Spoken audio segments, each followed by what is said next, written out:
mega Jhumur নৃত্যৰ বাছনি প্ৰক্ৰিয়াত ব্যাপক বিসংগতি বাছনি প্ৰক্ৰিয়াত ৰাজনৈতিক হস্তক্ষেপৰ অভিযোগ গুৱাহাটীত অনুষ্ঠিত হ'বলগীয়া মেগা ঝুমুৰ নৃত্যৰ বাবে শিল্পী বাছনিক লৈ ডিমৌত ব্যাপক বিসংগতিৰ অভিযোগ উঠিছে 4 আৰু 5 ফেব্ৰুৱাৰীত ডিমৌ কলিয়াপানী চাহ বাগিচাত অনুষ্ঠিত মেগা ঝুমুৰ নৃত্যৰ প্ৰশিক্ষণ পৰ্যায়ত নিৰ্বাচিত 12 গৰাকীকৈ নৃত্যশিল্পীক তালিকাৰ পৰা বাহিৰ কৰি দিয়াত তীব্ৰ প্ৰতিক্ৰিয়াৰ সৃষ্টি হৈছে বঞ্চিত হোৱা শিল্পীসকলে অভিযোগ কৰিছে তেওঁলোকক বাছনি কৰি পুনৰ বাদ দিয়া হৈছে আৰু তেওঁলোকৰ স্থানত আন একাংশক অন্তৰ্ভুক্ত কৰা হৈছে যিসকলে কোনো দিনো প্ৰশিক্ষণত অংশগ্ৰহণ কৰাই নাছিল স্কুল গৈছিলোঁ হেণ্ডলিপ চাৰ্টিফিকেট আনিব এয়া চাৰিছতো কালি হেনো ইমান স্কুল ক্ষতি কৰি আহিছোঁ বুলি ক'লোঁ চাৰ্টিফিকেট দিয়া নাই তাই আহিলোঁ মই 3-4 দিন ধৰি নাছিলোঁ বাৰু মোক চিলেকশ্যন নকৰিলে হ'লেও বাৰু মোক ইমান বেয়া লগা নাই কিন্তু ভণ্টিকেইজনী গোটেই 4 দিন নাচিছে সিহঁতি গোটেই সিহঁতৰ ডকুমেণ্টো ছাবমিট হৈছে কিন্তু সিহঁতক মানে উলিয়াই দিছে আৰু কৈছে নাজিৰাত বোলে বেছি ছোৱালী লৈ থৈছে মানে কেলৈ বেছি ছোৱালী লৈছে মই সেইটো মানে বুজি পোৱা নাই গোটেইখিনিক মিলাই ল'ব লাগে তেনেকৈ হ'লে নহ'ব নহয় আমি ছোৱালীখিনি কৈছোঁ কোনোবাই নাচিব নাযাওঁ বুলি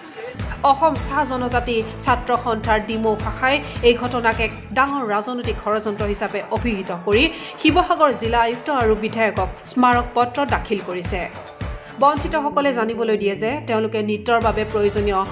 সামগ্ৰী কিনিবলৈ নিজৰ গাঁঠিৰ ধন ব্যৱহাৰ কৰাৰ লগতে ঋণো লৈছিল ৰাজনৈতিক হেঁচা প্ৰয়োগ কৰা হৈছে আৰু একাংশ লোকৰ হেঁচা প্ৰয়োগত চাগে জিলা আয়ুক্তই যিখিনি SOP বনাইছিলে সমগ্ৰ অসমৰ বাবে সেই SOPটো আচলতে তেওঁলোকে মানি চলা নাই আমি অসম চাহ জনজাতি ছাত্ৰ সন্থাই এইখিনি প্ৰত্যক্ষ কৰিছোঁ যিহেতু তেওঁলোকৰ 4 দিনৰ প্ৰশিক্ষণত যি কেইগৰাকী ছোৱালী সম্পূৰ্ণ তেওঁলোকৰ 4 দিন প্ৰখৰ ৰ'দত নচুৱাই তেওঁলোকৰ যাৱতীয় সামগ্ৰী আৰু অফিচিয়েলি তেওঁলোকক ঘোষণা কৰা হৈছিলে যে আপোনালোকৰ নিৰ্বাচন কৰা হৈছে কিন্তু হঠাৎ তেওঁলোকে আকৌ LAC বোৰ্ডত আলোচনা কৰি আমি আৰু কিছুমান 12 গৰাকী ছোৱালী আমাৰ ডিমৌ LACৰ পৰা কৰ্তন কৰিছে আমগুৰিৰ পৰা কৰ্তন কৰিছে এইখিনিতে আমি এটা কথা প্ৰত্যক্ষ কৰিছোঁ যিহেতু যিটো SOP সমগ্ৰ অসমৰ কাৰণে তেওঁলোকে প্ৰস্তুত কৰিছিলে আৰু LAC ৱাইজত আমাৰ শিৱসাগৰ জিলাৰ 3টা LAC আছে আমগুৰি নাজিৰা আৰু ডিমৌ তিনিটা LACত আমাক প্ৰয়োজন আছিলে 215 গৰাকী SOP মতে আৰু সেইমতে আমি দাবী কৰি আছিলোঁ যে তিনিটা LACত সমানকৈ ভাগ কৰি দিলে যাতে নাচনীবোৰ কোনো যাতে বঞ্চিত নহয় কিন্তু ইয়াতে আমি দেখিবলৈ পাইছোঁ যে ডিমৌ LACত 63 আমগুৰি LACত 63 কিন্তু নাজিৰা LACত আকৌ 89 গৰাকী ছোৱালী লৈ থকাটো এটা ৰহস্যজনক কথা হৈছে যে নাজিৰাত তেওঁলোকে আৰম্ভণিৰ পৰা 89টা লৈছে তাৰ মানে 26 গৰাকী নাচনী বেছিকৈ নাজিৰা LACত লৈ আছে আমি দাবী জনাইছোঁ যে ইকুৱেলি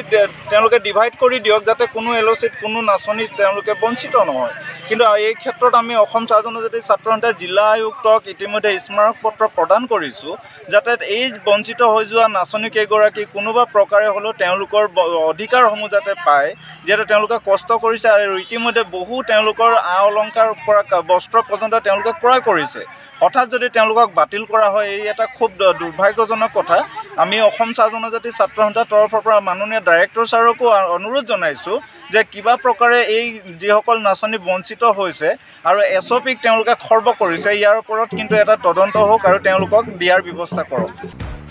এতিয়া বাছনিৰ পৰা বঞ্চিত হোৱাত এই সকলো ধনৰ অপচয় হৈছে